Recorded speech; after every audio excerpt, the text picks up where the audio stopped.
ನಮಸ್ಕಾರ ಎಲ್ಲರಿಗೂ, welcome back our channel stories by Sumanth.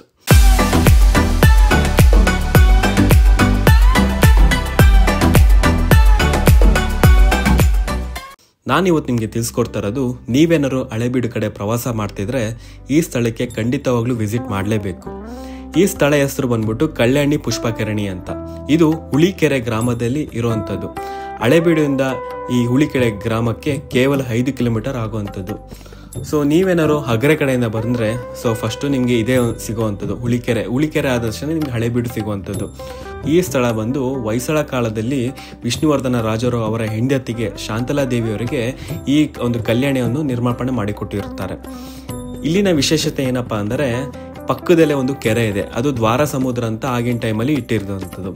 ದ್ವಾರ ಸಮುದ್ರ ಒಂದು ನದಿ ಒಂದು ತುಂಬಿದಾಗ ಇಲ್ಲಿ ಕಲ್ಯಾಣಿಗೆ ನೀರು ಬರುವಂಥದ್ದು. ತುಂಬಾನೇ ಅದ್ಭುತವಾದ ಕಾನ್ಸೆಪ್ಟ್ ಅಂತಾನೆ ಹೇಳ್ಬೋದು. ಇವಾಗೇನೋ ಪಕ್ಕದಲ್ಲೇ ಒಂದು ಬಾವಿ ಕೊರ್ಸಿದ್ದಾರೆ, ಇವಾಗ ಎನಿ ಟೈಮ್ ನೀರು ಇರುವಂಥದ್ದು. ಬಟ್ ಆಗಿನ ಕಾಲದಲ್ಲಿ ಆ ರೀತಿ ಕಾನ್ಸೆಪ್ಟ್ ಇತ್ತು. ಅಲ್ಲಿ ಪಕ್ಕದಲ್ಲೇ ನೀರು ತುಂಬಿದಾಗ ಮಾತ್ರ ಇಲ್ಲಿ ಒಂದು ಕಲ್ಯಾಣಿಯಲ್ಲಿ ನೀರು ನೋಡುವಂಥದ್ದು.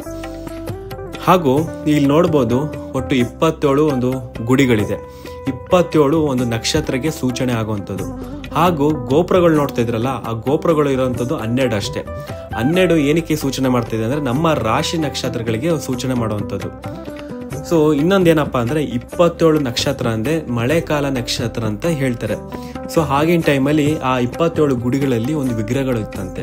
ಜನಗಳು, ಸುತ್ತಮುತ್ತಲ ಜನಗಳು ಬಂದು ಒಂದು ಪೂಜೆ ಮಾಡ್ತಿದ್ರಂತೆ. ಒಂದು ಮಳೆ ಬರ್ತಿತ್ತಂತೆ, ಒಂದು ಬೆಳೆ ಆಗ್ತಿತ್ತಂತೆ. ತುಂಬಾನೇ ಅದ್ಭುತವಾದ ಒಂದು ವಾತಾವರಣ ಒಂದು ಸೃಷ್ಟಿ ಆಗ್ತಿತ್ತಂತೆ ಆ ಸಮಯದಲ್ಲಿ ಪೂಜೆ ಮಾಡಿದಾಗ. ಹಾಗೂ ಇಷ್ಟೇ ಮೈನ್ ಕಾನ್ಸೆಪ್ಟ್ ಇರೋದು. ಇಲ್ಲಿ 27 ಗುಡಿಗಳಿದೆ. 27 ಗುಡಿಗಳಲ್ಲಿ 12 ಗುಡಿಗಳಿಗೆ ಒಂದು ಗೋಪುರ ಇರುವಂಥದ್ದು, ಹಾಗೂ 27 ಗುಡಿಯಲ್ಲಿ ಒಂದು ವಿಗ್ರಹಗಳಿತ್ತು. ಬಟ್ ಇವಾಗ ಅಟ್ ಪ್ರೆಸೆಂಟ್ ಇಲ್ಲ. ಬ್ರಿಟಿಷ್ ಸಮಯದಲ್ಲಿ ಆ ಎಲ್ಲ ಒಂದು ವಿಗ್ರಹಗಳನ್ನು ತೆಗೆದುಕೊಂಡು ಹೋಗಿರ್ತಾರೆ ಅಂತ ಇಲ್ಲಿನ ಜನರು ಮತ್ತೆ ಆಗಿನ ಟೈಮಲ್ಲಿ ಇರುವ ಒಂದು ಇನ್ಫಾರ್ಮೇಶನ್, ಇಷ್ಟು ಒಂದು ಸೂಚನೆ ಒಂದು ಹೇಳ್ಬೋದು. ಇದು 1200 ವರ್ಷದ ಐತಿಹಾಸಿಕ ಒಂದು ಕಲ್ಯಾಣಿ ಅಂತ ಹೇಳ್ತಾರೆ. ಈ ತರ ಕಲ್ಯಾಣಿಗಳು ಇಡೀ ಭಾರತದಲ್ಲಿ ನೀವೆಲ್ಲೂ ನೋಡಿರಲ್ಲ. ಇದು ತುಂಬಾ ಅದ್ಭುತವಾದ ಕಲ್ಯಾಣಿ ಅಂತಾನೆ ಹೇಳ್ಬೋದು. ನೋಡಿದ್ರಲ್ಲ, ಕಲ್ಯಾಣಿ ಪುಷ್ಪಕರಣಿ ಒಂದು ಪ್ಲೇಸ್ ತುಂಬಾನೇ ಚೆನ್ನಾಗಿದೆ. ಐ ಥಿಂಕ್ ಈ ಪ್ಲೇಸಿಗೆ ನೀವು ವಿಸಿಟ್ ಮಾಡ್ತೀರಾ ಅಂತ ಅನ್ಕೋತೀನಿ. ನಿಮ್ಗೇನಾದ್ರು ಈ ವಿಡಿಯೋ ಏನಾದ್ರು ಇಷ್ಟ ಆಗಿದೆ ದಯವಿಟ್ಟು ಲೈಕ್ ಮಾಡಿ, ಶೇರ್ ಮಾಡಿ. ಹೊಸಬರಾಗಿದೆ ದಯವಿಟ್ಟು ಸಬ್ಸ್ಕ್ರೈಬ್ ಆಗಿ ಅಂತ ಕೇಳ್ಕೊತೀನಿ. ಮತ್ತೆ ಸಿಗ್ತೀನಿ ಒಂದು ಬೇರೆ ವಿಡಿಯೋ ಜೊತೆಗೆ. ಅಲ್ಲಿವರೆಗೂ ಟೇಕ್ ಕೇರ್.